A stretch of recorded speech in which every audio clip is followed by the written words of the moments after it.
हल्की पौड़ी पे मेरा बहुत भारी नुकसान हो गया।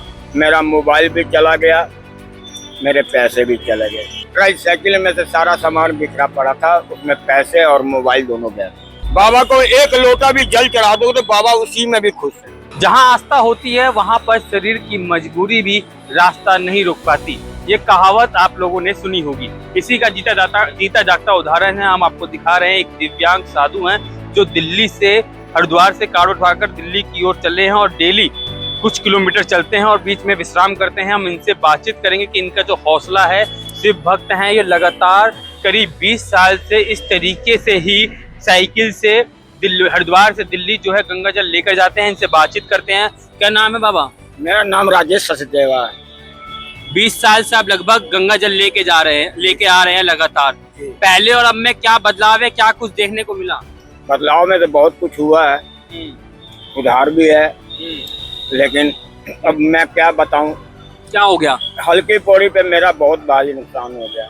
मेरा मोबाइल भी चला गया, मेरे पैसे भी चले गए। पैसे फोन चले गए मतलब क्या? मतलब बह गया? क्या हो गया? बह नहीं गया।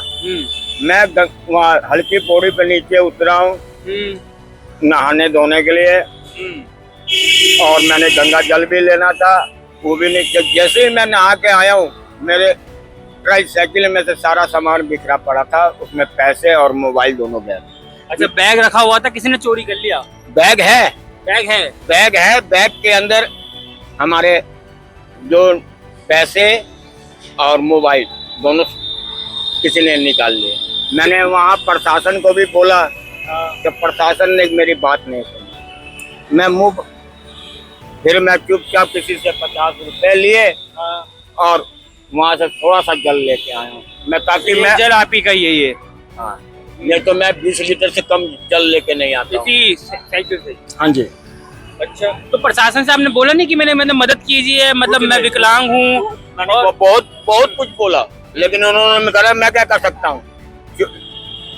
जो कपड़े के भेष में वो लोग पहन के आ जाते हैं, हम लोगों को क्या मालूम कि कौन चोर है, कौन साध है, कौन भगत है क्या नहीं है। बस उन्होंने कुछ नहीं बोला, ठीक है जाओ, बता बाद में आना।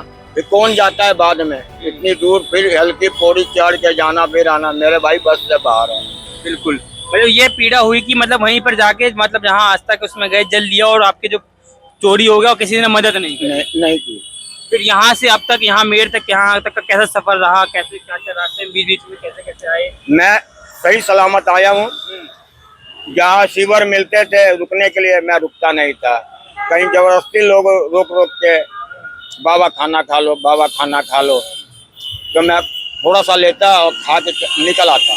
तो इस यात्रा से आपको क्या सीख मिली है? मतलब अब तक जो आप देख रहे हैं, आधा रास्ता भी ले लिया है, काफी लंबा आपका एक्सपीरियंस रहा है, 20 साल से अब लगातार गंगा जल लेके आ रहे हैं। क्या इसका क्या लगता है आपको? हमें तो बहुत हंसी है और खुशी भी है। इसमें कोई सीख क्या मिलती है? मतलब क्या अच्छी मिलती है।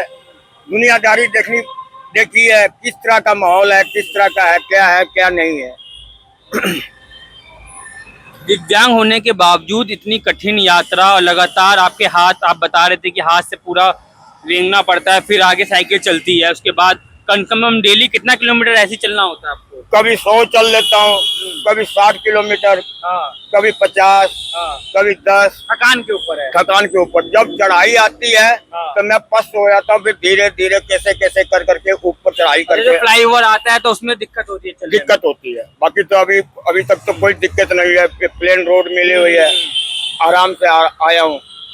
तो अब सोने वोने में कहीं दिक्कत नहीं होती? मतलब कहीं साइकिल, सब चीजें आप बता रहे थे, कहीं साइकिल भी कहीं चोरी ना हो जाए? मैं इसी पर ही अपना चादर ले रखी है, इसके ऊपर पैर रखता हूँ, फिर लेट जाता हूँ। फिर देखता हूँ कि अब मेरी थकावट थोड़ी दूर हुई है, फिर अपनी गाड़ी लेके निकल जाता हूँ। तो क्या संकल्प है? क्या मतलब क्या कुछ संकल्प है जितने दिन से लगातार आ रहे हैं? कोई संकल्प नहीं है। मेरी तमन्ना है, मैं भोले बाबा को बहुत मानता हूँ और शुरू से भोले बाबा की पूजा ही करते आया हूँ। हमारा बिहार में वैद्यनाथ धाम है। कहीं तू वहाँ भी जाता था, अब मैं दिल्ली में आ गया हूँ, अब मैं हरिद्वार जाता हूँ। अब आजकल बाबा एक ट्रेंड देख रहा हूँ, आप 20 साल से लगातार आ रहे होगे, आपने देखा होगा कि पहले लोग एक ऐसी 5 या 4 लीटर का 1 लीटर का बोतल लेके चलते थे, उसी को टांग के यात्रा करते थे। लेकिन अब देख लो 20-20, 200 लीटर, 100 लीटर, 151 लीटर युवा लेके चल रहे हैं। ये लोग क्या करते हैं कि ताकि मैं दुनिया में नाम कमाऊं, हमें मेडल मिले, सर्टिफिकेट मिले, ये सब के लिए लोग करते हैं। बाबा को एक लोटा भी जल चढ़ा दो तो बाबा उसी में भी खुश है। मैं ये कहता हूँ, क्योंकि देख रहा हूँ 150 लीटर लोग लेके जा रहे हैं, लेके युवा जाते लेके हैं। जा रहे हैं।